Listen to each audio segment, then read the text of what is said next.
You're watching True Crime Storytime. Let's dive in.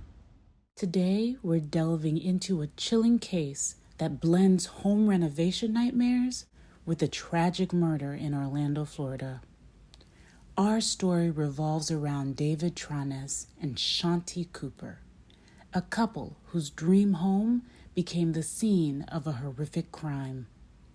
Let's start by exploring the lives of our main characters before their fateful meeting. Shanti Cooper was a successful businesswoman in her early 40s.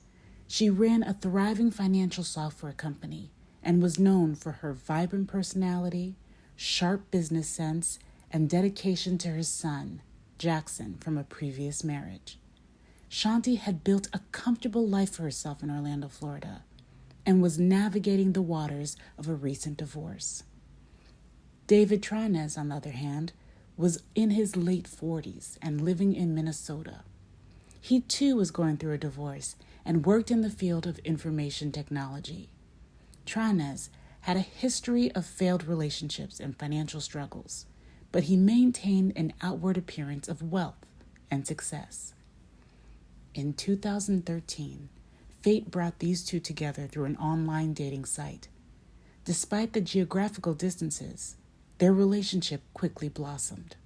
Tronnes, eager to start anew, made the decision to relocate to Orlando to be with Cooper. The couple seemed to have found happiness, and their future looked promising.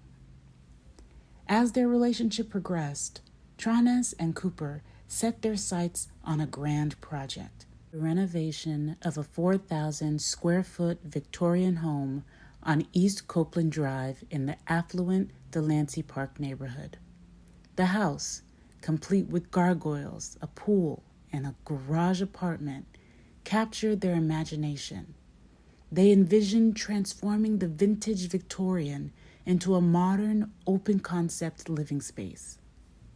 Enter Keith Ory, a local contractor and star of the reality TV show Zombie House Flipping.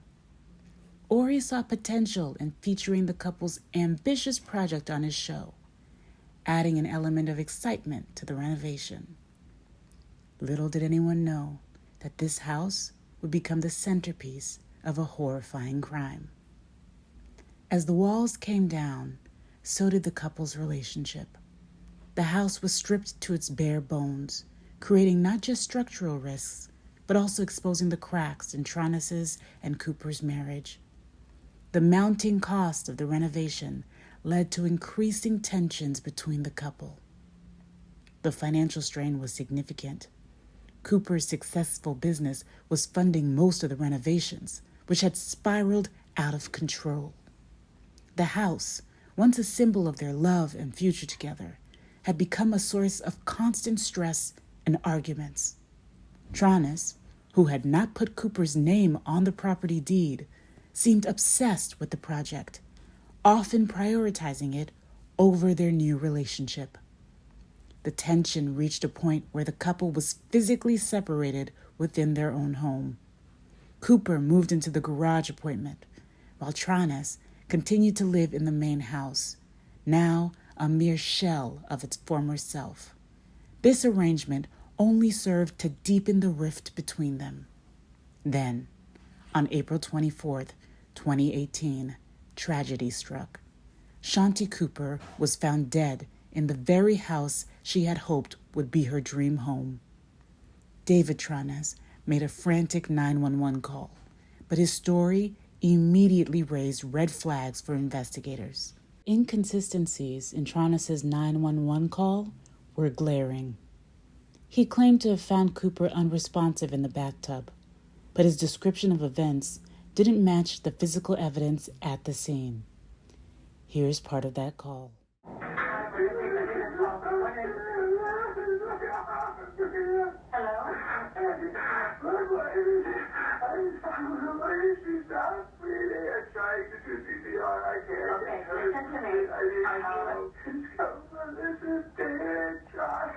Your name is Dan? Okay, your name is David? Okay, who is it that's not breathing? My wife, Shanti. Your wife is not breathing?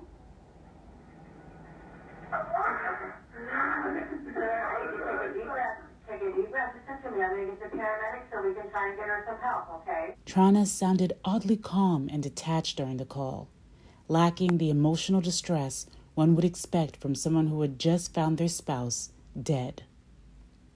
As detectives dug deeper, they uncovered a web of lies in Tronnes' account. The evidence pointed to a grim reality. Cooper had been strangled and suffered blunt force trauma. The bathroom where Tronnes claimed to have found her was dry, contradicting his story of a bathtub accident. Bloodstains were found in other parts of the house, suggesting Cooper had been killed elsewhere and then moved. During intense interrogations, investigators probed whether the stress of the never-ending renovation and its financial burden had pushed Tronnes to the breaking point. Despite the mounting evidence against him, Tronnes maintained his innocence, sticking to his implausible story. Keith Ory, the house renovator who had been working with the couple, played a crucial role in the investigation. He provided valuable insights into the couple's dynamics and the state of their relationship just before Cooper's death. Ory recounted their last meeting, noting a palpable tension between Tronnes and Cooper regarding their participation in the zombie house flipping show. As the investigation progressed, more disturbing details emerged.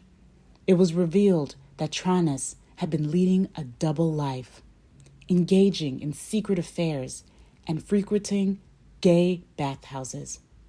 This shocking revelation added another layer of complexity to the case and suggested a possible motive for the murder. The financial aspect of the case also came under scrutiny. Despite Tronnes' claims of wealth, investigators discovered that he had been largely dependent on Cooper's income. The house renovation had drained their resources, and there were suspicions that Tronnes might have had financial motives for wanting Cooper out of the picture. In a twist of fate, the house that Tronnes seemed so obsessed with may have been the very thing that led to his downfall. Former prosecutor Ryan Vesco noted Tronnes' unusual fixation on the residence, suggesting it played a crucial role in the events leading to Cooper's death. The case against David Tronnes culminated in a trial that captivated the nation. After 6 days of grueling testimony, the jury reached a verdict.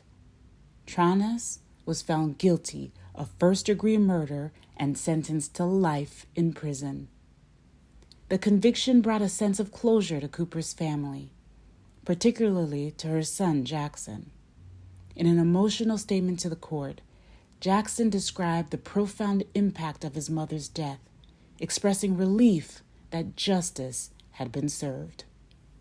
As we conclude this episode of True Crime Storytime, we're left to ponder the tragic irony of this case. The house on East Copeland Drive, once a symbol of love and new beginnings, became the stage for a horrific crime. It serves as a chilling reminder of how dreams can turn into nightmares, and how the pursuit of perfection can sometimes lead to destruction. The case of David Tronnes and Shanti Cooper raises many questions. Was the stress of the renovation truly the catalyst for this tragedy? Or were there deeper, darker motivations at play? And will the truth about what really happened in that house on East Copeland Drive ever fully come to light? Who knows? Thank you for joining us for this chilling tale. Remember to like, subscribe, and turn on the notification button so that you don't miss the next True Crime Story Time. Stay safe, my friends. See you in the next one.